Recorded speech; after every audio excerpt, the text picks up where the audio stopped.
Thrissur പാലിയേക്കരയിലെ toll നിരക്ക് വർദ്ധിപ്പിച്ച് കരാർ കമ്പനിയായ GIPL-ന് കൂടിയ നിരക്ക് ഈടാക്കാൻ ദേശീയപാത അതോറിറ്റി അനുമതി നൽകി.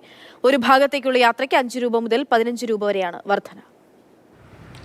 ദേശീയപാതയിലെ ഗതാഗത പ്രശ്നങ്ങളും കരാർ ലംഘനങ്ങളും ചൂണ്ടിക്കാട്ടി ഹൈക്കോടതിയിൽ കേസ് നിലനിൽക്കുന്ന പശ്ചാത്തലത്തിലാണ് ഇപ്പോൾ പാലിയേക്കര ടോൾ പ്ലാസയിൽ വീണ്ടും ടോൾ പിരിവ് വർധനവ് വന്നിരിക്കുന്നത്. ഈ വർധനവിന് 5 മുതൽ 15 രൂപ വരെ ആക്കി ദേശീയപാത അതോറിറ്റി അനുമതി നൽകിയിരിക്കുന്നു. സാധാരണഗതിയിൽ സെപ്റ്റംബർ മാസം 1-ാം തീയതി മുതൽ എല്ലാ വർഷവും ഈ ടോൾ നിരക്ക് പുതുക്കാറുള്ളതാണ്. അത്തരത്തിൽ വീണ്ടും പുതുക്കിയതാണ് എന്നാണ് ദേശീയപാതയുടെ വിശദീകരണം.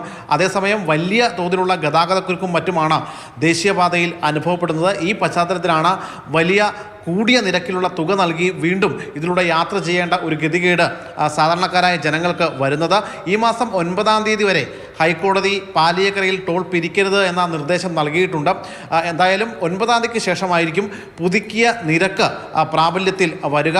ഈ ടോൾ പിരിവ് പുനരാരംഭിക്കുമ്പോൾ കാറുകൾക്ക് ഒരു ഭാഗത്തേക്ക് പോകാൻ 90 രൂപ എന്നത് 95 രൂപയായിട്ട് മാറി. കാറുകൾക്ക് ദിവസം 1-ൽ കൂടുതൽ യാത്ര ചെയ്യുന്നതിന് 140 എന്നതിൽ മാറ്റമില്ലാതെ തുടരും. ചെറുകിട വാണിജ്യ വാഹനങ്ങൾക്കുള്ള ടോൾ നിരക്ക് 160 രൂപ എന്നത് 165 രൂപയായിട്ട് മാറിയിട്ടുണ്ട്. 1-ൽ കൂടുതലുള്ള യാത്രകൾക്ക് 240 രൂപ എന്നത് 245 ആയിട്ടും മാറിയിട്ടുണ്ട്. ബസ്, ട്രക്ക് എന്നിവയുടെയും നിരക്ക് കൂട്ടിയിട്ടുണ്ട്. 320 എന്നത് 330 രൂപയായിട്ട് മാറും. 1-ൽ കൂടുതലുള്ള യാത്രയ്ക്ക് 485 എന്നത് 495 ആയി മാറും.